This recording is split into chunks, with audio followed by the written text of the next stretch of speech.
저는 김난희입니다. 올해 70세가 되던 제 생일날, 제 유일한 아들 이준호는 서울 시내에서 가장 고급스러운 롯데호텔 서울의 회전, 레스토랑 꼭대기 층을 통째로 빌려 성대한 잔치를 열어주었습니다. 거대한 통유리창 너머로는 서울의 가장 화려한 야경이 펼쳐져 있었고, 한강은 검은 비단처럼 불빛 속에서 유려하게 흘러갔습니다. 수정 샹들리에의 불빛은 다이아몬드처럼 반짝였고, 테이블 위에는 흔한 소주나 와인이 아니라 제가 이름조차 모르는 프랑스 샴페인이 놓여 있었고, 황금빛 기포가 튤립 잔 속에서 즐겁게 솟아올랐습니다. 이준호는 모든 친지와 친구들 앞에서 금박과 신선한 베리류로 장식된 3단짜리 거대한 케이크를 직접 밀고 제 앞으로 다가왔습니다. 그는 잘 재단된 짙은 회색 맞춤 정장을 입고 있었고, 손목의 파텍 피리시계는 조명 아래에서 차분하고 값비싼 빛을 반사했습니다.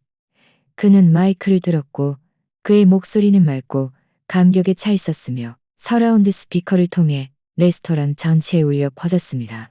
오늘은 제가 가장 존경하는 어머니 김난희 여사님의 70번째 생신입니다.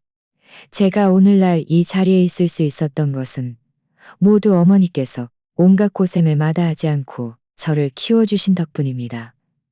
어머니는 제 인생에서 가장 소중한 분이십니다. 올해와 같은 박수 소리가 끊이지 않고 이어졌습니다.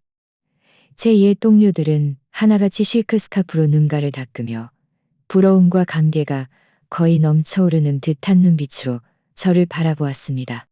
라니 씨, 당신 정말 복 많았어. 아들이 이렇게 성공하고 효자라니 정말 할 말이 없네. 맞아. 우리 집에는 자기 앞가림만 해도 고맙지 뭐. 이준호 씨의 저 기품과 언변을 봐. 딱 봐도 큰 사업하는 사람이야. 오랜 이웃박 아주머니는 제 손을 잡고 목소리를 낮춰 말했습니다. 라니 씨, 드디어 고생 끝났네. 이제 편안하게 여생을 즐기기만 하면 돼. 저는 이번 잔치를 위해 특별히 맞춘 진한 붉은색의 고급 시크 드레스를 입고 있었고, 그 위에는 아주 섬세한 난초 문양이 수놓여 있었습니다. 저는 품위 있는 미소를 짓고 있었지만 마음속으로는 뭔가에 막힌 듯 숨쉬기조차 어려웠습니다. 이 자리는 너무나 거대해서 비현실적이고 심지어 불안하기까지 했습니다. 저는 평생을 아껴쓰며 살아왔기에 이런 하룻밤의 비용이 은퇴한 회계사인 제 몇 년치 연금과 맞먹는다는 것을 알고 있었습니다. 하지만 아들은 말했습니다. 엄마, 인생에 단 한 번뿐인 칠순잔치인데 성대하게 치러야지. 남들이 우리 집을 무시하게 둘 순 없어. 저는 그의 뜻을 이해했습니다. 무시당하지 않는다는 무시당하지 않는다. 이준호는 박수 속에서 다가와 내 장미연의 손에서 커다란 붉은 돈 봉투를 건네받아 제 손에 정중하게 쥐어주었습니다. 장미란도 오늘 보석으로 치장하고 있었는데 그녀의 목에 걸린 진주 목걸이는 제가 본 가장 좋은 동의 진주보다도 더 밝고 알이 굵었습니다. 그 돈 봉투는 최고급 비단으로 만들어졌고 금실로 날개를 펼친 봉황이 수놓여 있었는데 마치 금괴처럼 두툼하고 묵직했습니다. 엄마. 그는 제 어깨를 감싸며 마이크에 대고 말을 이었습니다. 그의 목소리에는 감격스러운 떨림이 섞여 있었습니다. 이 안에는 1억만 원이 들어있어요. 제가 어머니께 드리는 효도입니다. 하지만 이건 시작에 불과해요. 앞으로 저는 어머니를 서울에서 가장 좋은 삶을 살게 해드릴 거예요. 사고 싶은 건 뭐든지 사고, 여행 가고 싶은 곳은 어디든지 갈 수 있게 해드릴 겁니다. 카메라 플래시가 번쩍이며 이 순간을 포착했습니다. 저는 사람들 속에서 무대 위의 스타처럼 둘러싸여 있었고, 제 얼굴에는 품이 있고 자랑스러운 미소가 번져 있었으며, 눈가에는 촉촉한 물기가 살짝 고였습니다. 저는 평생을 강하고 체면을 중시하며 살았는데 이 순간 제 체면은 의심할 여지 없이 최고조에 달했습니다. 저는 가장 성공한 어머니였고 가장 효심 깊은 아들을 두었습니다. 하지만 웃고 있는 제 입꼬리 아래에는 무거운 마음이 자리하고 있다는 것을 저 자신만이 알고 있었습니다. 불과 사흘 전 이준호가 집에 찾아왔을 때는 잔치 이야기를 하러 온 것이 아니었습니다. 그는 회사에서 최근 큰 프로젝트의 자금 회전이 어려워 급히 5천만 원이 필요하다며 제 연금을 잠시 빌려 쓸 수 있는지 물었습니다. 저는 그때 뭔가 이상하다는 것을 직감했습니다. 그는 재작년에 1억 원이 넘는 아우디 A6를 새로 뽑았고 작년에는 한강 신도시에서 가장 비싼 아파트에 200평이 넘는 리버뷰 펜트하우스를 샀는데 갑자기 5천만 원이 부족하다니요. 저는 돌려 말하며 회사의 운영 상황에 대해 몇 가지 물었습니다. 그는 곧바로 짜증을 내며 퉁명스럽게 말했습니다. 엄마, 왜 이렇게 질문이 많으세요? 제가 엄마한테 거짓말하겠어요. 그냥 2달만 길리는 거예요. 그때 원금이랑 이자까지 다 돌려드릴게요. 저는 그의 잘생겼지만 약간 짜증이 섞인 얼굴을 보며 결국 마음이 약해졌습니다. 저는 그에게 당장 현금이 그렇게 많지 않으니 은행에 가서 정기예금을 해지해야 한다고 말했습니다. 그는 너무 늦다며 급한 불을 끌 수 없다고 했습니다. 그럼 엄마, 집 등기부등본을 저한테 먼저 주시면 안 돼요? 제가 은행에 가서 단기담보대출 받을게요. 이자는 제가 낼 거고 다 쓰고 나면 바로 돌려놓을게요. 저는 그 자리에서 거절했습니다. 이 집은 저와 남편의 유일한 보금자리이자 제 마지막 고루였습니다. 제가 굽히지 않자 그의 얼굴은 곧바로 굳어졌고 들고 있던 찻잔을 탁자에 쿵 소리 나게 내려놓으며 벌떡 일어섰습니다. 정말 생각지도 못했어요. 엄마 마음속에 낡은 등기부등본 한 장이 아들 앞날보다 더 중요할 줄이야. 좋아요. 그럼 그 등기부등본이나 지키면서 사세요. 말을 마치고 그는 문을 쾅 닫고 나갔고 그 문소리는 제 가슴을 쿵 하고 울렸습니다.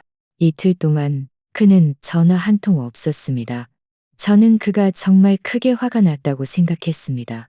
그런데 오늘 밤 그는 마치 다른 사람이라도 된 듯 제게 이런 모자간에 성대한 연극을 펼쳐 보였습니다. 연회가 끝나고 이준호와 며느리 장미라는 저를 집까지 데려다 주었습니다. 그들은 집 안으로 들어오지 않고 희미한 가로등 아래 서 있었습니다. 이준호는 묵직한 돈 봉투를 다시 품속에 넣으며 실신당부했습니다. 엄마, 이 돈 잘 간직하세요. 아끼지 마시고요. 내일 제가 미란이에게 시켜서 은행에 넣어드릴게요. 그리고 며칠 전 일로 저한테 화내지 마세요. 제가 그때 너무 급해서 말실수를 했어요. 걱정 마세요. 회사 문제는 제가 다 해결했으니 앞으로는 엄마 걱정시킬 일 없을 거예요. 그의 말은 빈틈없었고 태도는 너무나 진지해서 저는 며칠 전 제게 등기부등본을 요구했던 사람이 그저 제 착각이었나 싶을 정도였습니다.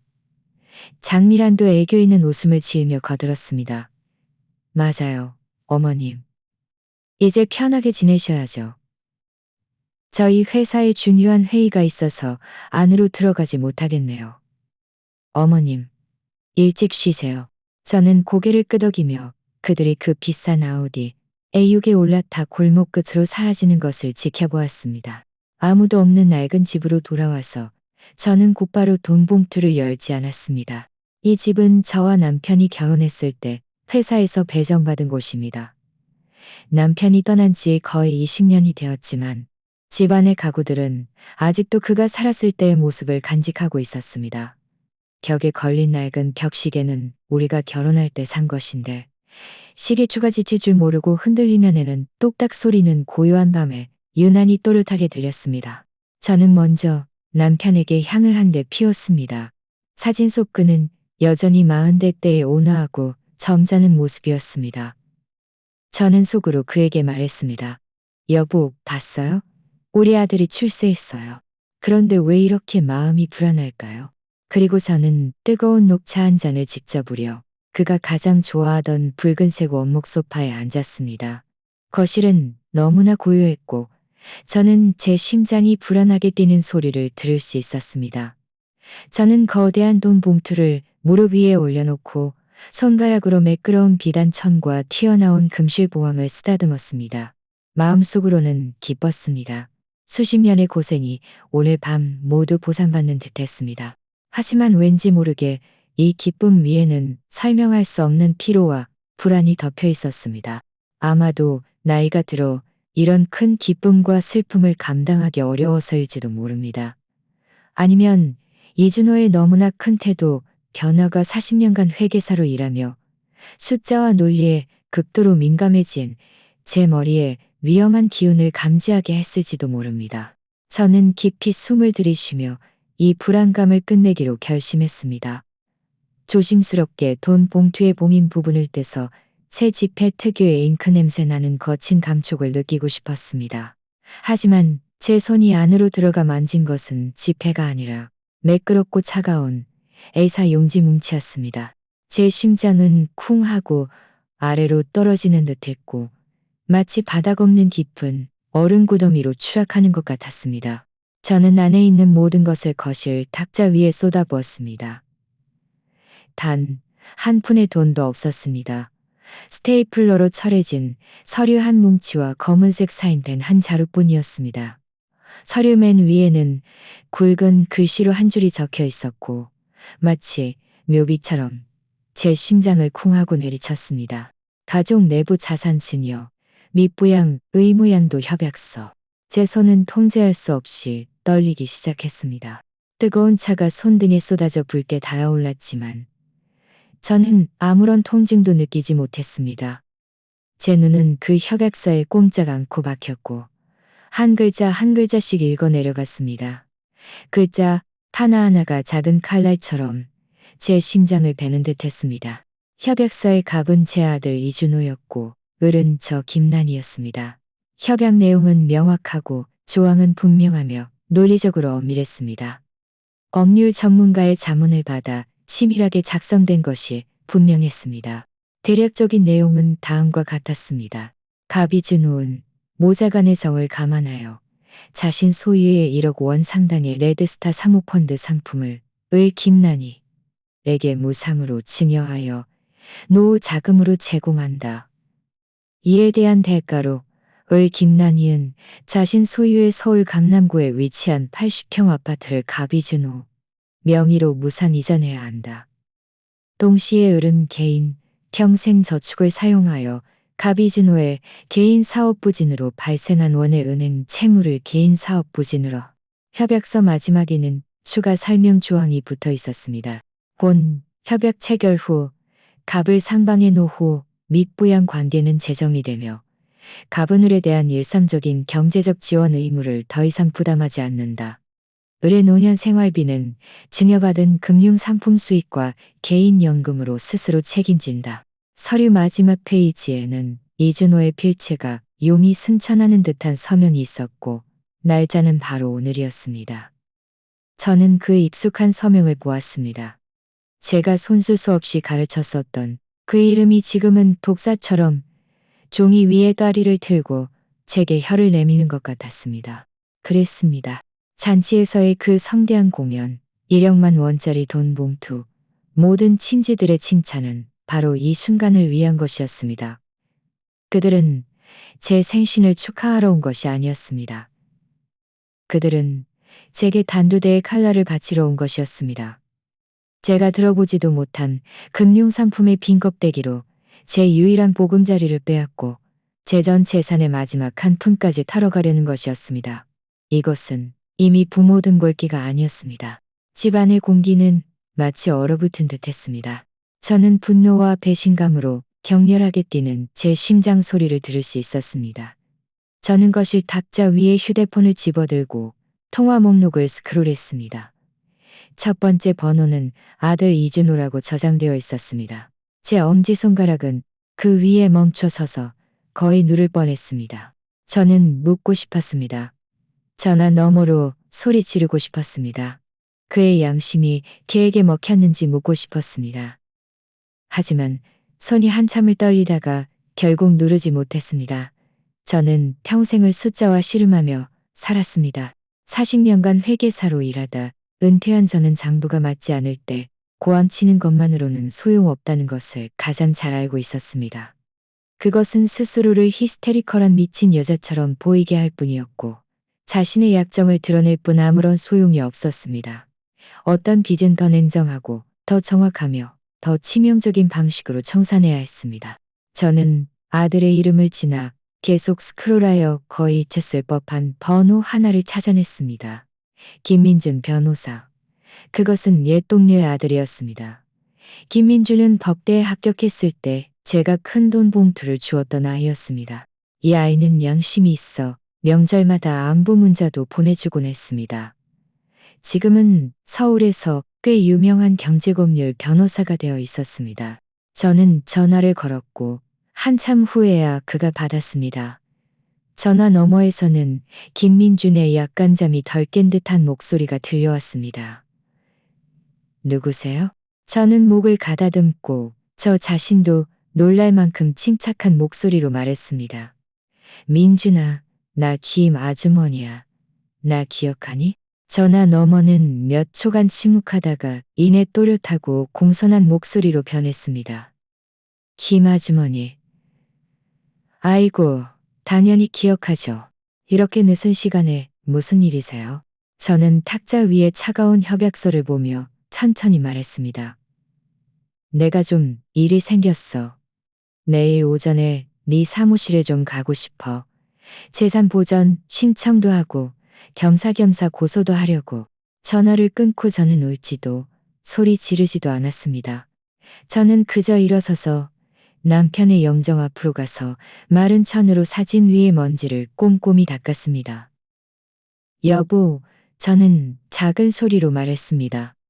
아무래도 우리가 그 아이를 잘못 본 것 같아. 이 빚은 내가 직접 갚아야겠어. 그날 밤 저는 한숨도 자지 못했습니다. 날이 밝았을 때 저는 침대 밑에 낡은 가죽 가방에서 짙은 갈색의 단단한 장부를 꺼냈습니다. 장부의 표지는 세월의 흔적으로 색이 바랬지만 안의 모든 페이지는 새 것처럼 보존되어 있었습니다. 이것은 40년간 제가 지켜온 습관이었습니다. 집안의 모든 큰 지출은 제가 기록해 두었습니다. 이것은 단순히 장부가 아니었습니다. 이것은 우리 가정이 아무것도 없던 시절부터 작은 재산을 모으기까지 아무것도 없던 시절부터 작은 재산을 모으기까지 저는 이 장부와 눈에 거슬리는 협약서를 들고 이른 아침에 안개 속을 걸어 골목을 나와 택시를 타고 김민준 변호사의 사무실로 향했습니다. 김민준의 사무실은 한강 신도시에서 가장 고급스러운 오피스 빌딩이 있었습니다. 통유리창 밖으로는 웅장한 한강이 펼쳐져 있었습니다. 그는 직접 제게 차를 우려 두 손으로 제 앞에 공손히 내밀었고 마치 자신의 어른을 대하듯 정중했습니다. 김 아주머니, 일단 진정하시고 천천히 말씀해 주세요. 도대체 무슨 일이신가요? 저는 말없이 그 가족 내부 자산 증여 미부양 의무양도 협약서를 그의 앞으로 밀어놓았습니다. 김민주는 금태 안경을 쓰고 한 줄 읽어 내려가기 시작했습니다. 그의 미간은 점점 찌푸려졌고 얼굴색도 처음의 편안함에서 점점 심각하게 변해갔습니다. 그가 마지막에 이준호의 서명을 보았을 때 그는 안경을 벗고 미간을 문지르더니 저를 올려다보았습니다. 김 아주머니, 이걸 준호 형이 직접 아주머니께 드린 건가요? 저는 침착하게 고개를 끄덕였습니다. 이런 망할. 그는 작은 소리로 욕설을 내뱉었지만 이내 자신의 실수를 깨닫고 황급히 제게 사과했습니다. 죄송합니다, 아주머니. 제가 너무 흥분했네요. 이 협약서, 아주머니는 절대 서명하시면 안 됩니다. 이건 단순한 가족 분쟁이 아니에요. 이건 법적으로 완전히 사기죄가 성립될 수 있습니다. 알고 있어요. 제 목소리는 여전히 흔들림이 없었습니다. 그래서 제가 당신을 찾아온 거예요. 김민주는 깊이 숨을 들이쉬며 자신을 진정시키고 변호사로서의 전문성을 되찾았습니다. 아주머니, 걱정 마세요. 이 일은 제게 맡기세요. 첫째, 이 협약서는 아주머니께서 서명하지 않은 상황에서는 어떤 법적 효력도 없습니다. 둘째, 우리는 즉시 증거를 수집하여 준호 형에게 주관적인 사기의 의도가 있었음을 증명해야 합니다. 그는 말하며 제가 가져온 찬 가방을 바라보았습니다. 저는 그의 뜻을 이해하고 짙은 갈색의 단단한 장부를 탁자 위에 놓았습니다.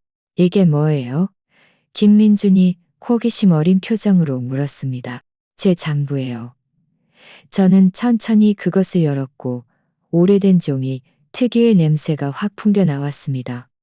저는 안에 빼곡하지만 깔끔하게 적힌 글씨들을 가리키며 말했습니다. 이것은 우리 집 40년 동안의 100권 이상 모든 지출 기록이에요. 이준호가 대학 다닐 때 학비부터 그가 처음 사업을 시작할 때 제가 준 2천만 원의 초기 자금, 그리고 그가 결혼해서 집을 살 때 제가 연금을 끌어다 보태준 3천만 원, 또 작년에 그 아우디 A6를 바꿀 때 돈이 모자라서 제가 아껴서 준 1천만 원까지. 모든 날짜, 금액, 용도가 명확하게 여기에 기록되어 있어요. 김민주는 놀란 표정으로 그 장부를 페이지 한 장 한 장 넘겨보았습니다. 그 위에는 차가운 숫자뿐만 아니라 제가 당시 느꼈던 짧은 감정 메모도 적혀 있었습니다. 1995년 9월 3일 준호 대학 입학. 학비 국도 90만 원. 처음으로 먼 곳에 가니 모든 것이 잘 되기를 바라. 2008년 3월 10일 준호 결혼집 계약금 3천만 원. 여보가 남긴 돈 거의 다 썼네. 애들이 자리 잡으니 우리도 여보에게 미안하지 않네. 2017년 5월 20일 준호 첫 사업 실패. 1천만 원 이상 손해. 애가 무릎 꿇고 오는데 마음이 아팠어. 마지막 연금 2천만 원을 꺼내 재개할 수 있도록 도와줬어. 이번엔 꼭 성공하겠다고 약속했지. 2022년 7월 8일 준호가 사업상 좋은 차가 필요하다고 했는데 1천만 원이 모자라다네. 미란이도 전화해서 설득하고. 에휴, 다 줘버리자. 그 애들 가정이 잘 되면 나야 어떻게든 괜찮아. 김민준의 눈가가 붉어졌습니다. 그는 장부를 덮어 제게 돌려주며 목소리가 잠겼습니다. 아주머니, 이건 장부가 아니에요. 이건 아주머니 반평생의 피와 땀입니다. 저는 장부를 받아 다시 천 가방에 넣으며 남의 일처럼 담담한 어조로 말했습니다. 예전엔 피와 땀이었지만 지금은 증거예요. 김민주는 고개를 힘껏 끄덕였습니다. 아주머니, 이 장부가 있다면 우리는 이미 도덕적으로나 사실적으로나 오의를 점했습니다. 하지만 법적인 수준으로 끌어올리려면 더 직접적인 증거가 필요합니다. 예를 들어 은행 거래 내역 같은 거요. 매번 돈을 어떤 은행으로 보냈는지 기억하시나요? 기억해요. 저는 평생 신한은행 카드만 썼고 한 번도 바꾸지 않았어요. 김민주는 정신이 번쩍 드는 듯했습니다. 좋습니다. 그럼 지체할 것 없이 지금 바로 은행으로 가서 아주머니 명의 계좌에 지난 20년간 거래 내역을 전부 인쇄해 오겠습니다. 이준호 형에게 보낸 모든 기록이 확실한 증거가 될 겁니다. 변호사 사무실에서 나와 김민주는 직접 차를 몰고 가장 가까운 신한은행 본점 VIP 지점으로 저를 데려갔습니다. 은행 지점장이 직접 저희를 맞이했고 제가 20년간의 거래 내역을 인쇄해 달라고 하자 그의 표정은 난감해 보였습니다. 하지만 김민준이 건넨 명함과 변호사 신분증을 보자마자 그는 즉시 처리해 주었습니다. 기다리는 동안 제 생각은 다시 과거로 흘러갔습니다. 이준호가 처음 사업에 실패했을 때가 떠올랐습니다. 그 해 그는 35세였는데 친구와 함께 투자하여 인테리어 회사를 차렸다가 동업자에게 사기를 당해 원금을 모두 잃었을 뿐만 아니라 빚까지 잔뜩 졌습니다. 그날 밤 그는 어젯밤처럼 제 앞에 무릎을 꿇고 앉아 있었습니다. 그날 밤 그는 어젯밤처럼 제 앞에 무릎을 꿇고 앉아 있었습니다. 180cm가 넘는 남자가 아이처럼 물었고 콧물과 눈물과 눈 남자가 밖에 빚이 1천만 원 넘게 있는데 안 갚으면 찾아와서 페인트 칠하겠다고 해요. 제 마음이 찢어지는 듯했습니다. 그는 제 아들이었고 제 몸에서 떨어져 나간 살점이었습니다. 어떻게 그가 공지에 몰리는 것을 그저 지켜볼 수 있겠습니까? 저는 망설이지 않고 방으로 들어가 제 노후를 위해 준비해둔 통장을 꺼냈습니다. 그 안에는 2천만 원이 들어 있었는데 저와 남편이 평생 아끼고 아껴 모은 돈이었습니다. 저는 통장을 그의 손에 쥐어주며 말했습니다. 아들아, 울지 마. 돈은 다시 벌 수 있지만 사람은 쓰러지면 안 돼. 이 돈으로 일단 빚을 갚고 남은 돈은 네가 재기하는 데 쓰렴. 그는 그때 저를 안고 울면서 맹세했습니다. 나중에 꼭 몇 배로 갚아주고 큰 집을 사줘서 저를 상전처럼 모시겠다고요. 저는 믿었습니다. 어떻게 믿지 않을 수 있겠습니까? 그는 제 아들이었으니까요. 하지만 지금 생각해보면 그것이 모든 잘못의 시작이었을지도 모릅니다. 제 마음 약함과 무한한 허용이 그로 하여금 어머니의 희생은 당연하고 어머니의 자금은 언제든지 인출할 수 있는 예비 금고이며 갚을 필요도 없다고 생각하게 만들었을 것입니다. 김 아주머니 다 됐습니다. 은행 지점장이 두툼한 인쇄용지 뭉치를 들고 들어와 제 회삼을 끊었습니다. 그 인쇄용지는 프린터에서 쏟아져 나오며 길고 흰 두루마리처럼 보였고 그 위에는 지난 20년간의 제 자금 흐름이 빼곡하게 기록되어 있었습니다. 김민주는 장갑을 끼고 빨간 펜을 들고는 곧바로 같은 계좌로 이체된 수많은 기록들을 표시해 나갔습니다. 계좌명은 이준호, 금액은 몇천 원부터 몇만 원까지. 가장 큰 금액은 그 3천만 원의 주택 구입 자금이었습니다. 모든 기록을 합쳐보니 충격적일 정도였습니다. 은행 지점장은 그 긴 거래 내역을 보다가 저를 바라보았는데 그의 눈빛에는 말로 다 할 수 없는 동정심이 가득했습니다. 저는 그에게 예의 바르게 고개를 끄덕였습니다. 제 마음속은 아무런 동요도 없었습니다. 유능한 회계사는 장부에 큰 손실이 발생했을 때 첫 반응은 우는 것이 아니라 손실을 파악하고 장부를 보전한 다음 추적을 시작하는 것입니다. 은행에서 나온 김민주는 저를 부동산 거래 센터로 데려갔습니다. 아주머니, 만일을 대비해서 이 아파트의 소유권 상태를 확인해야 합니다. 그들이 아주머니 몰래 어떤 수작을 부렸을 수도 있으니까요. 제 마음이 쿵 하고 내려앉으며 갑자기 한 가지 생각이 떠올랐습니다. 대략 2년 전쯤 며느리 장미란이 집에 와서 식사를 하다가 손자의 초등학교 입학 이야기를 꺼냈습니다. 엄마, 요즘 학군이 얼마나 빡빡한지 아시죠? 저희 동네는 배정받는 초등학교가 별로 좋지 않아요. 그런데 어머니 댁은 오래된 동네라서 서울에서 가장 좋은 강남 명문 초등학교 학군이에요. 혹시 이 집 명의를 저희 앞으로 먼저 돌려주시면 안 될까요? 그럼 아이가 순조롭게 입학할 수 있을 거예요. 걱정 마세요. 어머니는 계속 여기 사시는 거고요. 그냥 명의만 걸어두는 거예요. 그때 이준호도 옆에서 거들었습니다. 맞아요, 엄마. 다 아이를 위한 일이에요. 그냥 저희 좀 도와준다고 생각하세요. 저는 마음속으로 내키지 않았습니다. 이 집은 저와 남편의 유일한 보금자리였습니다. 등기부등본에는 우리 부부의 이름이 나란히 적혀 있었습니다. 남편이 돌아가신 후에도 저는 그의 이름을 지우지 않았습니다. 그 이름이 남아있는 한 이 가정이 온전하다고 생각했기 때문입니다. 저는 그때 핑계를 대며 말했습니다. 이건 네 아빠가 남긴 유품이라서 당분간 손대고 싶지 않아. 아이 학교 문제는 다른 방법을 찾아보자. 장미란의 얼굴은 그 자리에서 굳어졌습니다. 아무 말도 하지 않았지만 그 후 몇 달 동안 저를 대하는 태도가 싸늘했습니다. 지금 생각해보니 그들은 아마 그때부터 제 유일한 아파트를 노리고 있었을지도 모릅니다. 조의 결과는 금방 나왔습니다. 아파트의 소유권은 명확했고 여전히 저와 남편의 명의로 되어 있었으며 담보대출이나 압류도 없었습니다. 저는 한숨을 쉬었고 김민준도 분명히 안도했습니다. 다행입니다. 그는 조의 서류를 제게 건네며 말했습니다.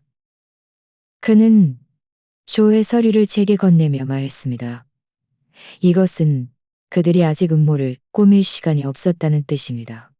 그 협약서가 그들의 유일한 수단입니다. 아주머니, 집에 돌아가십니다. 절대로 아무도 다시 가져가지 못하게 하세요. 저는 고개를 끄덕였습니다. 마음속으로 계획이 잡혔습니다. 집으로 돌아와 가장 먼저 한 일은 침대 옆 협탁에서 작은 금고를 찾는 것이었습니다. 저는 등기부등본, 주민등록등본, 신분증, 그리고 그 장부를 모두 그 안에 넣었습니다. 열쇠를 돌려 딸깍 하는 소리가 나자 하루 종일 불안했던 제 마음이 비로소 제자리를 찾았습니다. 이것이 제 마지막 보루였습니다. 누구도 다시 한 발짝도 넘어오지 못하게 할 것입니다. 이 모든 일을 마치자 이미 오후였습니다. 김민준에게서 전화가 왔는데 그의 목소리에는 억누를 수 없는 분노가 서려 있었습니다. 김 아주머니, 제가 방금 금융관 친구에게 아주머니 협약서에 언급될 레드스타 사모펀드를 알아보았는데 반년 전에 불법 자금 모집과 프로젝트 책임자 도주로 인해 부도 처리되었습니다. 모든 투자자들의 돈은 한 푼도 건지지 못했고 지금은 아직 수사 단계에 있습니다. 즉, 준호 형이 아주머니께 드린 것입니다. 즉, 준호 형이 아주머니께 드린 것입니다. 그는 휴지 조각 한 장으로 아주머니의 수억 원짜리 아파트를 빼앗고 아주머니께 5천만 원의 빚까지 갚으라고 한 것입니다. 전화 너머에 저는 침묵했습니다. 이미 짐작은 했지만 사실이 피도 눈물도 없이 드러나자 그 한기는 발바닥부터 정수리까지 치솟았습니다. 제가 그토록 자랑스러워했던 아들은 어머니의 피를 말려 죽이려는 망난이었을 뿐만 아니라 처음부터 끝까지 사기꾼이었습니다. 김민준 변호사, 제가 말했습니다. 목소리가 쉬었습니다. 증거는 다 모였겠죠? 모였습니다. 김민준은 단호하게 말했습니다. 물증으로는 그의 사기 의도를 증명할 충분한 협약서, 아주머니의 장부, 은행 거래 내역, 그리고 그 펀드 회사의 부도 소식과 수사 정보가 있습니다. 인증으로는 아주머니께서 가장 직접적인 피해자이십니다. 김 아주머니, 아주머니께서 고개만 끄덕이시면 저희는 지금 당장 법원에 소송을 제기하고 즉시 재산 보전 신청을 하여 그와 그의 아내 명의의 모든 자산을 동결시킬 수 있습니다. 저는 눈을 감았습니다. 머릿속에는 잔치에서 의기양양했던 이준호의 모습이 스쳐 지나갔습니다. 제 앞에 무릎 꿇고 흐느껴 울던 그의 모습도 스쳐 지나갔습니다. 그리고 마지막으로 그가 말을 배우던 시절 제가 손수 정직이라는 두 글자를 가르쳐주던 장면이 떠올랐습니다. 동결시키세요. 저는 말했습니다. 그날은 이준호의 인생에서 가장 잊을 수 없는 날이 될 것이 분명했습니다. 김민준 변호사의 말에 따르면 법원의 재산 보전 신청 집행 효율은 극도로 높았습니다. 소송 자료를 제출한 당일 오후 동결 명령이 내려졌습니다.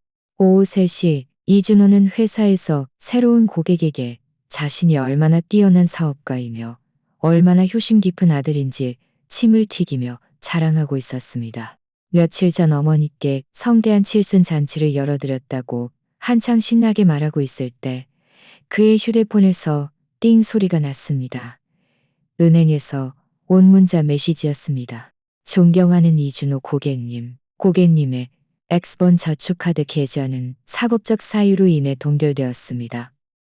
현재 입금만 가능하며 출금은 불가능합니다. 문의 사항은 관련 법원에 문의하십시오. 그는 처음에는 스팸 문자라고 생각하고 대수롭지 않게 여겼습니다. 하지만 이어서 띵 소리가 계속해서 울려 퍼졌습니다. 존경하는 이준호 고객님, 고객님 명의의 주식 계좌가 사법적으로 동결되었습니다.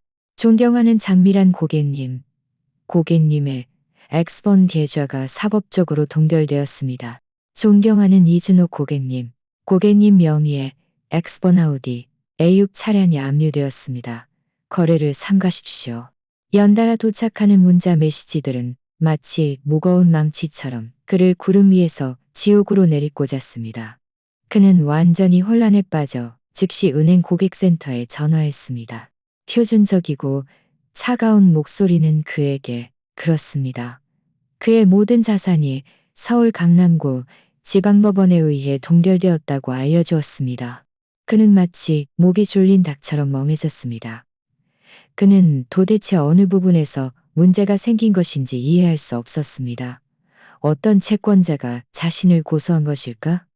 아니, 그 채권자들은 모두 잘 달래두었는데 어떤 사업사 내 경쟁자가 자신을 괴롭히는 것일까? 그는 최근에 큰 인물에게 원한을 산 적이 없었습니다. 그와 아내 장미란의 전화는 거의 불이 났습니다.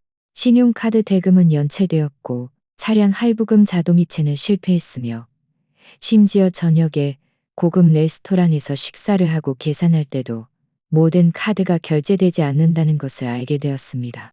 골머리를 앓던 그는 마침내 가장 불가능하지만 유일하게 가능한 원인을 떠올렸습니다. 전화가 제게 걸려왔을 때는 이미 밤 9시였습니다. 저는 막 화분에 물을 주고 TV를 보려고 앉으려던 참이었습니다. 전화벨 소리가 날카롭게 울리며 집안의 고요를 깨뜨렸습니다. 저는 발신자 표시창의 아들이라는 두 글자를 보며 천천히 수화기를 들었습니다. 엄마. 전화 너머에서는 이준호가 분노를 억누르며 거의 포효하는 듯한 목소리가 들려왔습니다. 엄마 도대체 뭘 한 거야? 내 은행 카드는 왜 다 동결된 거야? 차도 압류됐다고? 엄마 혹시 밖에 나가서 무슨 이상한 소리 한 거야? 그의 말투는 당당한 질책으로 가득했습니다. 마치 제가 잘못한 사람인 양 죄책감은 한 푼도 없고 계획이 틀어진 것에 대한 짜증만 있었습니다. 저는 아무런 동요도 없었습니다. 제 마음은 어젯밤 그 협약서를 보았을 때 이미 죽었습니다. 지금은 차가운 재만 남아있을 뿐입니다. 저는 수화기에 대고 제 평생 가장 평온하고 담담한 어조로 천천히 말했습니다. 돌아와서 얘기하자. 집에 차 끓여놨어. 말을 마치고 저는 그가 대답하기도 전에 전화를 끊었습니다. 저는 그가 돌아올 것을 알고 있었습니다. 모든 자본을 잃은 도박꾼은 반드시 마지막 칩이 있는 테이블로 돌아올 테니까요. 단지 그는 이 테이블이 더 이상 그가 상상하던 모습이 아니라는 것을 알지 못했습니다. 이준호와 장미라는 30분 후에 도착했습니다. 거의 들이닥치다시피 했습니다. 장미란의 머리카락은 흐트러져 있었고 얼굴에 섬세한 화장은 번져 있었습니다. 평소의 교만한 사모님 모습은 온데간데 없었습니다. 이준호의 얼굴은 더욱 흑빛이었고 그 비싼 양복도 구겨져 보였습니다. 문으로 들어서자마자 그는 제게 소리쳤습니다. 엄마, 엄마 도대체 누구한테 무슨 말을 한 거야? 엄마가 이렇게 하면 내가 어떻게 되는지 알아? 내 사업, 내 명성 다 망했어. 장미란도 옆에서 흐느껴 울며 거들었습니다. 맞아요, 어머님. 저희가 도대체 뭘 잘못했다고 이렇게 저희한테 이러세요? 저희가 어머님 칠순 잔치해 드리고 돈 봉투도 드리고 서울 시내에서 누가 어머님을 안 부러워했어요? 그런데 어떻게 돌아서서 저희를 해칠 수 있어요? 그들은 서로 번갈아가며 자신들을 피해자 위치에 놓았고 마치 제가 불합리하게 은혜를 원수로 갚는 악인인 양 행동했습니다.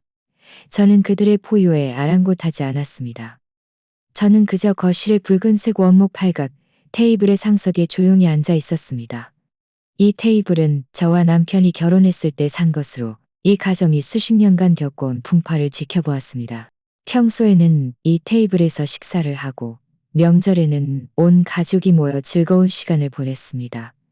하지만 오늘은 이 테이블이 식탁이 아니라 심판대였습니다. 테이블 위에는 음식이 없었습니다. 제 앞에는 뜨거운 김이 오르는 녹차 한 잔만 놓여 있었고 테이블 정중앙에는 3가지 물건이 나란히 놓여 있었습니다. 그 짙은 갈색의 단단한 장부, 두툼한 은행 거래 내역, 그리고 그들이 돈 봉투에 넣어 보냈던 가족 내부 자산 증여 및 부양, 의무양도 협약서였습니다. 집 전체는 제가 오후 내내 몇 시간 동안 꼼꼼히 청소하여 먼지 하나 없었습니다. 바닥은 윤이 났고 창문은 깨끗했습니다. 공기 중에는 은은한 백단향이 감돌았는데 그것은 남편이 살아있을 때 가장 좋아했던 향이었습니다. 이곳의 모든 것이 엄숙하고 단정했습니다.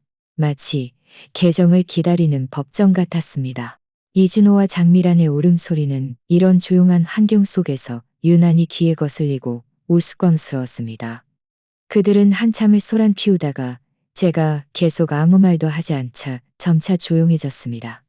그들은 마침내 테이블 위에 물건들을 발견했고 두 사람의 얼굴은 순식간에 새하얗게 변했습니다. 엄마, 엄마 이건 무슨 뜻이에요? 이준호의 목소리에는 처음으로 감지하기 어려운 떨림이 섞여 있었습니다. 저는 찻잔을 들어 차십을 살짝 불어낸 다음 뜨거운 차를 한 모금 마셨습니다. 뜨거운 차가 목구멍을 타고 내려가자 온몸이 따뜻해지는 것을 느꼈습니다. 찻잔을 내려놓고 저는 눈을 들어 그들 둘을 평온하게 훑어본 후 마침 내 이준호의 얼굴에 시선을 고정했습니다. 앉아. 제가 말했습니다. 제 목소리는 크지 않았지만 어떤 의심도 용납하지 않는 위험이 서려 있었습니다. 그들 둘은 서로를 쳐다보았고 결국 의자를 끌어내 조심스럽게 앉았습니다. 마치 선생님의 훈계를 기다리는 두 명의 초등학생처럼 말입니다. 이준호, 저는 그의 이름을 직접 불렀습니다. 네가 뭘 잘못했는지 물었지? 지금부터 내가 말해줄게. 저는 화내지도 않았고 목소리를 높이지도 않았습니다. 저는 그저 오랜 가사일로 인해 다소 거칠어진 제 손을 뻗어 탁자 위에 놓인 낡은 장부를 천천히 펼쳤습니다. 1995년 9월 3일 네가 서울에 있는 대학에 합격해서 처음으로 먼 곳에 갈 때 내가 학비 국고 생활비로 2억만 원을 내주고 생활비로 2억만 원을 더 줬지. 네 아빠 월급이 그때 겨우 8억만 원이었어. 저는 말하면서 그 두툼한 은행 거래 내역에서 해당 페이지를 찾아 그의 앞으로 밀어놓았습니다. 2008년 3월 12일 네가 장미란과 결혼한다고 했을 때 회사에서 받은 아파트가 너무 작다고 상업용 아파트를 사고 싶다고 했지. 너희가 마음에 들어 한 아파트 계약금이 3천만 원이었어. 나는 너와 네 아빠의 평생 저축을 모두 꺼내 이 돈을 마련했어. 그때는 내 병원비로 남겨둔 돈까지 손댔지. 저는 또 다른 거래 내역 한 장을 찾아 밀어놓았습니다. 2017년 5월 20일 네가 첫 사업에 실패해서 사람들에게 사기당해 1천만 원 넘게 잃었을 때 네가 바닥에 무릎 꿇고 울면서 채권자들이 집에 쳐들어온다고 했지. 나는 마지막 남은 2천만 원의 연금을 너에게 주어 재개할 수 있도록 도와줬어. 세 번째 거래 내역이 앞에 두 장 옆에 놓였습니다. 2022년 7월 8일 네가 사업상 체면을 위해 좋은 차가 필요하다고 했는데 1천만 원이 모자랐지. 나는 그때 이미 돈이 없어서 내가 평생 아끼던 금반지 몇 개를 전당포에 맡겨 1천만 원을 마련해 너에게 줬어. 저는 한 권씩 증거를 그의 앞에 밀어놓았습니다. 그 하얀 종이 위에 검은 글씨 기록들은 마치 뜨거운 쇠처럼 이준호와 장미란의 얼굴을 번갈아 붉고 창백하게 만들었습니다. 마침내 저는 그들이 공들여 준비한 협약서를 모든 거래 내역서 맨 위에 놓았습니다. 이제 저는 고개를 들고 이미 흔들리기 시작한 그의 눈을 똑바로 응시하며 한마디 한마디 힘주어 물었습니다. 우리가 네 1억만 원짜리 돈 봉투를 계산해보자. 이준호, 네가 나에게 빚진 거니 아니면 내가 너에게 빚진 거니. 제 말이 끝나자 집안은 죽은 듯한 고요에 휩싸였습니다. 이준호의 이마에는 송골송골 단방울이 맺혔습니다. 그는 입을 열었지만 한마디도 할 수 없었습니다. 그 장부 기록들, 그 숫자들, 그는 아마 이미 잊었거나 아니면 그의 마음속에서는 아예 중요하게 여기지 않았을지도 모릅니다. 하지만 지금 그것들은 제가 이렇게 명확하고 반박할 수 없게 그의 앞에 놓아두었으니 옆에 있던 장미라는 더욱 안절부절 못했습니다. 그녀는 끊임없이 눈빛으로 이준호에게 뭔가 말하라고 재촉했습니다. 마침내 이준호는 구명 밧줄이라도 찾은 듯 탁자를 쾅 치고는 핏발선 눈으로 소리쳤습니다. 그래서 뭐? 예로부터 부모 돈은 자식한테 남겨주는 거 아니었어? 내가 엄마 돈 쓰는 게 당연한 거고 엄마가 나 키우는 것도 당연한데 설마 이까짓 돈 때문에 나를 아들로 안 여기겠다는 거야? 저는 탁자를 힘껏 내리쳤고 찻잔 속의 물까지 튀어올랐습니다. 오늘 제가 처음으로 화를 낸 것이었습니다. 당연하다고? 저는 비웃으며 일어서서 그를 내려다보았습니다. 네가 18살이 될 때까지 너를 키운 건 내 의무였어. 네가 성인이 된 후에 내가 너를 도운 건 호의였지 본분이 아니었어. 내 모든 것을 털어 너에게 집을 사주고 차를 사주고 사업을 지원한 건 이 어미의 마음이 약해서였지만 너는 어땠니? 너는 나에게 어떻게 보답했어? 저는 그 협약서를 가리키며 분노로 떨리는 목소리로 말했습니다. 너는 휴지 조각 하나, 부도난 금융상품의 빈 껍데기로 내 유일한 집을 빼앗으려 하고 내 마지막 노후 자금까지 털어가려 했어. 이준호, 이건 당연한 게 아니라 사기야. 범죄라고. 이준호는 아직도 변명하고 있었습니다. 그 금융상품은 제가 살 때는 1억 원이었어요. 그게 부도날 줄 어떻게 알았겠어요? 저도 피해자예요. 네가 피해자라고? 저는 그의 뻔뻔함에 어이가 없어서 웃음이 나왔습니다. 김민준 변호사가 이미 다 확인했어. 그 펀드는 반년 전에 이미 문제가 생겼어. 너는 다 알고 있었으면서도 나를 속이려 했으니 이게 사기가 아니면 뭐니?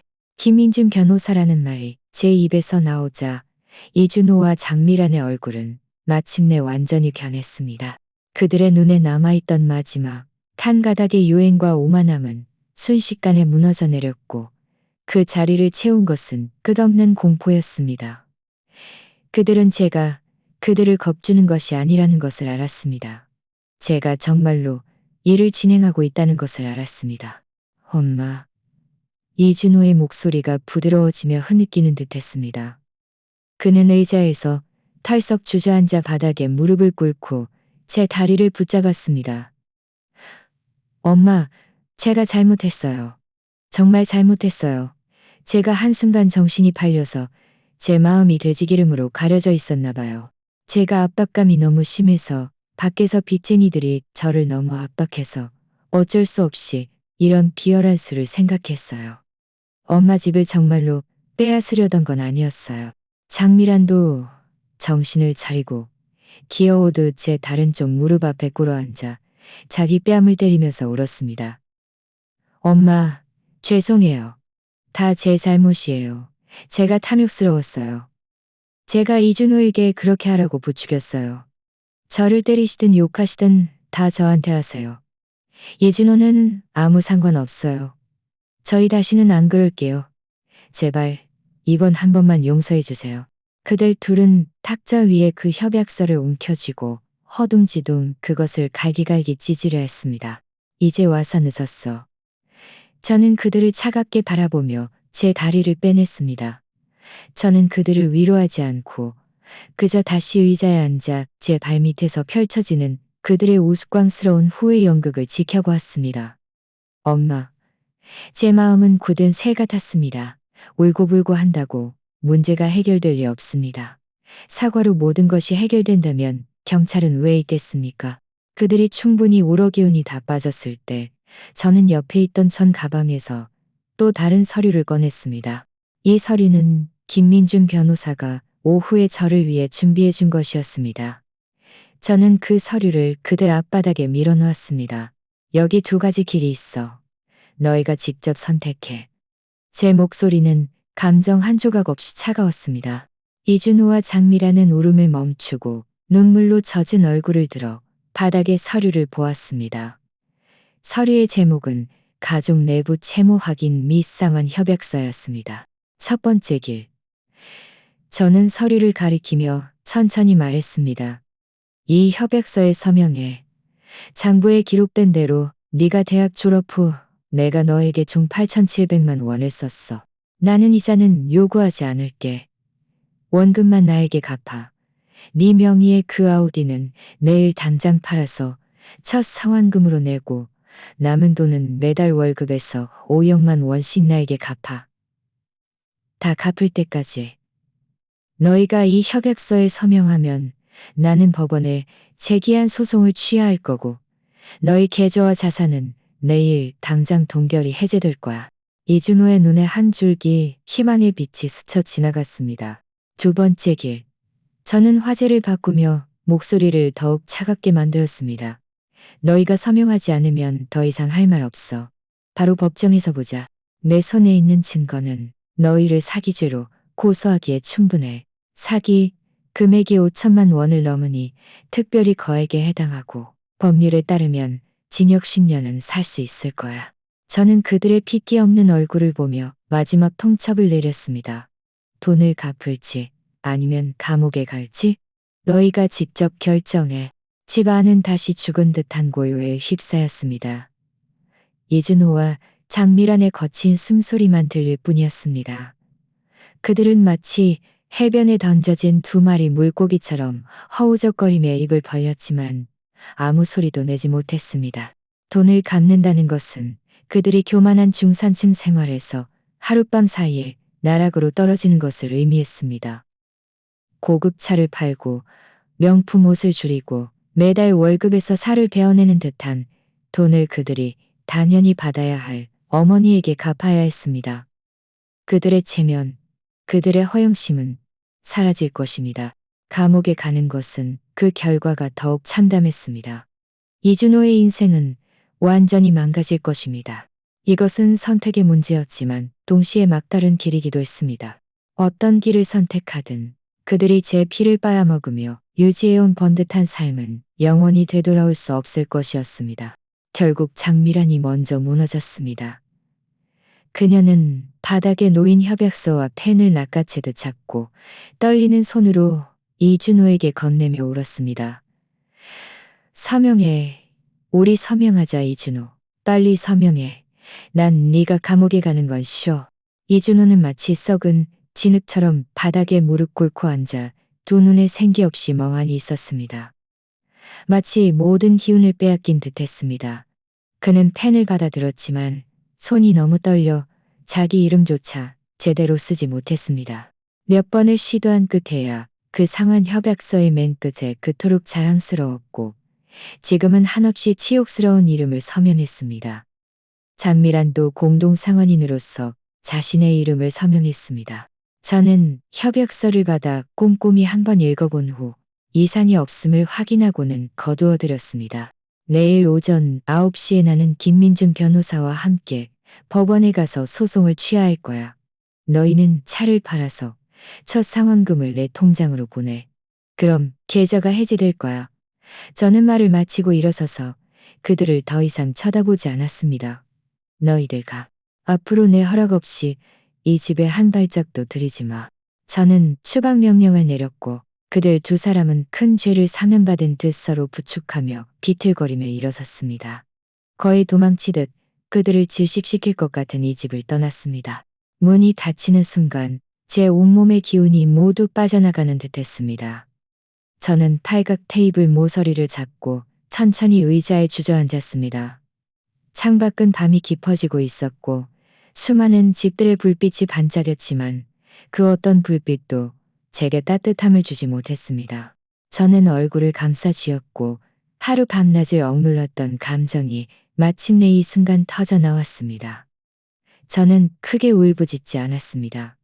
그저 소리 없이 눈물을 흘렸고 눈물이 주름진 얼굴을 타고 한 방울 한 방울 차가운 원목 탁자 위에 떨어졌습니다. 제가 이긴 것일까요? 저는 알 수 없었습니다. 저는 단지 오늘부터 제게 아들이 없다는 것을 알 뿐이었습니다. 그로부터 반년 동안 제 삶은 고요한 정체된 물 같았습니다. 이준호와 장미라는 협약대로 2년도 채 타지 않은 아우디 A6을 팔았고 첫 상환금 4천만 원은 곧바로 제 통장으로 들어왔습니다. 저도 약속대로 법원에 소송을 취하했고 그들의 계좌와 자산은 동결이 해제되었습니다. 하지만 그들의 삶은 이미 예전으로 돌아갈 수 없었습니다. 저의 지원이 없어지고 무거운 상환 압박까지 짊어지게 되자 그들은 그 고급 아파트에서 나와 낡은 아파트로 이사할 수밖에 없었습니다. 장미라는 집안 도우미를 그만두고 직접 요리와 살림을 배우기 시작했습니다. 그녀의 명품 가방과 옷들도 중고 거래 사이트에 조용히 올라왔습니다. 이진호의 회사는 이전에 자금 경색으로 큰 타격을 입어 지금은 겨우 유지되고 있을 뿐 예전에 번성했던 모습은 더 이상 찾아볼 수 없었습니다. 매달 15일 제 휴대폰에는 어김없이 은행 문자 메시지가 도착했습니다. 5억만 원의 입금 내역을 알리는 문자였습니다. 그 차가운 숫자들은 이제 저와 그들 사이의 유일한 연결고리였습니다. 그들은 다시 저를 찾아오지 않았고 심지어 전화 한 통도 없었습니다. 저도 더 이상 그들과 연락하지 않았습니다. 우리는 마치 같은 도시에 사는 낯선 사람들처럼 서로를 의도적으로 피했습니다. 친척과 친구들도 점차 이 사건에 대해 여러 경로로 소식을 들었습니다. 어떤 이들은 저를 동정하며 제가 배은망덕한 아들을 키웠다고 했고, 어떤 이들은 제가 너무 잔인하게 행동하여 아들을 막다른 길로 몰아넣어서는 안 되었다고 비난했습니다. 또 어떤 이들은 제가 모자 간의 갈등으로 파국을 맞이하는 것을 보며 고소했습니다. 이 모든 것에 대해 저는 일절 대응하지 않았습니다. 저는 휴대폰을 끄고 집 전화선도 뽑았습니다. 매일 시장에 가는 것 외에는 혼자 집에서 남편의 영정을 보며 멍하니 시간을 보냈습니다. 이 집은 점점 더 텅 비고 쓸쓸해졌습니다. 모든 구석구석이 과거의 추억으로 가득했습니다.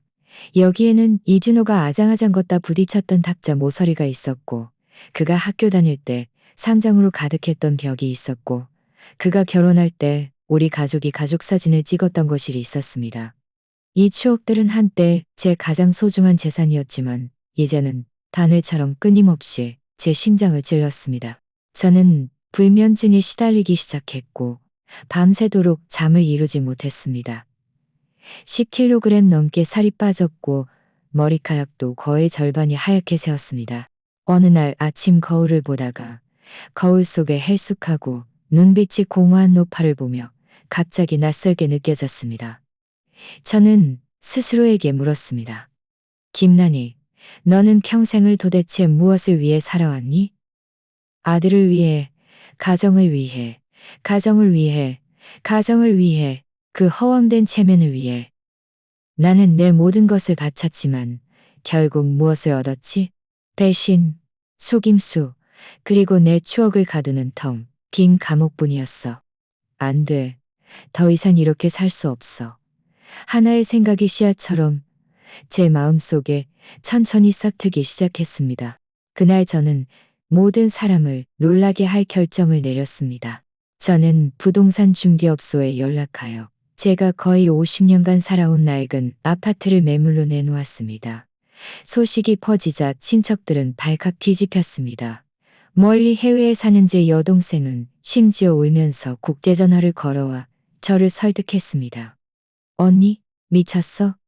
그 집은 아빠가 남긴 거고 형부가 마지막으로 살았던 곳이잖아. 어떻게 그걸 팔 수 있어? 저는 그저 평온하게 그녀에게 말했습니다. 나는 내 삶을 시작해야 해. 집은 순조롭게 팔렸습니다. 도심의 오래된 학군 아파트였기 때문에 금방 구매자가 나타났습니다. 계약하던 날 저는 마지막으로 집 안을 한 바퀴 돌며 익숙한 가구 하나하나의 작별을 고했습니다. 저는 울지 않았지만 마음속이 텅 빈 듯했습니다. 저는 집을 판 돈의 일부로 같은 동네에 40평짜리 작은 원룸을 세냈습니다. 남은 돈은 모두 은행에 저금하여 가장 안정적인 정기예금 상품에 가입했습니다. 이사하던 날 저는 많은 낡은 물건들을 버렸습니다. 이준호의 어릴 적 장난감, 상장, 사진들. 저는 그것들을 상자에 담아 태풍 수거장으로 보냈습니다. 저는 오직 그 짙은 갈색의 단단한 장부와 남편의 영정사진만 단사유치. 제가 간단한 짐을 들고 작고 밝은 새 집으로 들어섰을 때 저는 전에는 느껴보지 못했던 가벼움을 느꼈습니다. 여기에는 과거가 없었고 추억의 굴레도 없었습니다. 여기에는 오직 김난희와 제 미래의 삶만 있었습니다. 저는 저 자신을 위해 사는 법을 배우기 시작했습니다. 저는 더 이상 매일 부엌을 맴돌지 않고 노인대학에 등록했습니다. 젊었을 때 저는 서예를 좋아했지만 가정을 위해 이 취미를 수십 년간 미뤄두었습니다. 이제 저는 다시 붓을 들었고 화선지에 먹물을 휘두를 때마다 제 마음속의 주름들이 조금씩 펴지는 것을 느꼈습니다. 저는 스마트폰 강좌를 수강했고 카카오톡으로 친구들과 영상통화를 하는 법을 배웠습니다. 휴대폰 결제도 배웠고 심지어 인터넷으로 뉴스를 보고 오디오북을 듣는 법도 배웠습니다. 제 세상은 순식간에 넓어졌습니다. 가장 의미 있었던 것은 우연한 기회였습니다. 동네 주민센터 담당자가 제가 예전에 회계사였고 숫자와 돈에 특히 민감하다는 것을 알고 어르신들을 위한 금융사기 예방 강좌를 해달라고 요청했습니다. 저는 수락했습니다. 저는 제 실명을 밝히지 않고 제 경험을 사례로 들어 저와 같은 어르신들에게 높은 수익률을 내세우는 금융사기를 식별하는 방법, 그리고 노후, 자금을 지키는 방법을 알려주었습니다. 저는 가장 쉽고 이해하기 쉬운 언어로 그들에게 계약서를 보는 법, 위험을 분석하는 법을 가르쳐 주었고, 어떤 경우에도 자신의 신분증, 은행카드, 비밀번호를 다른 사람에게, 심지어 가장 가까운 사람에게, 비밀번호를 다른 사람에게, 강좌의 효과는 예상외로 좋았습니다. 많은 어르신들이 강의를 듣고 나서 제 손을 잡으며 말했습니다. 김 선생님, 선생님 강의를 듣지 않았으면 오늘 방문 판매하는 사기 프로젝트에 노후 자금을 투자할 뻔했어요. 맞아요. 요즘 사기꾼들 수법이 너무 교묘해서 우리 같은 노인들을 노려요. 그들의 얼굴에 드러난 후회와 감사함이 섞인 표정을 보면서 저는 처음으로 제 존재가 가치 있다는 것을 느꼈습니다. 이 가치는 제가 누구의 어머니이기 때문도 아니었고 제 아들이 얼마나 성공했기 때문도 아니었습니다. 그것은 바로 김난이 저 자신으로부터 오는 가치였습니다. 저는 제 지식과 경험으로 다른 사람들을 도왔습니다. 제 삶은 충실하고 바빠졌습니다. 매일 제 시간은 서예 수업, 스마트폰 강좌, 공익 강좌, 그리고 친구들과 함께 공원에서 태극권을 하거나 에어로빅을 추는 것으로 가득 찼습니다. 제 얼굴의 미소도 날마다 늘어났습니다. 그것은 마음속에서 우러나오는 편안하고 만족스러운 미소였습니다. 저는 이준호를 생각한 지 오래되었습니다. 그는 제 인생 장부에서 이미 삼각 처리된 부실 채권과 같았습니다. 비록 흔적은 남겼지만 더 이상 저의 현재 수지 균형에 영향을 미치지 않았습니다. 그러던 어느 날 주민센터 활동실에서 강의를 마치고 김민준 변호사에게서 전화가 왔습니다. 김 아주머니. 김민준의 목소리는 다소 복잡하게 들렸습니다. 한 가지 알려드릴 일이 있습니다.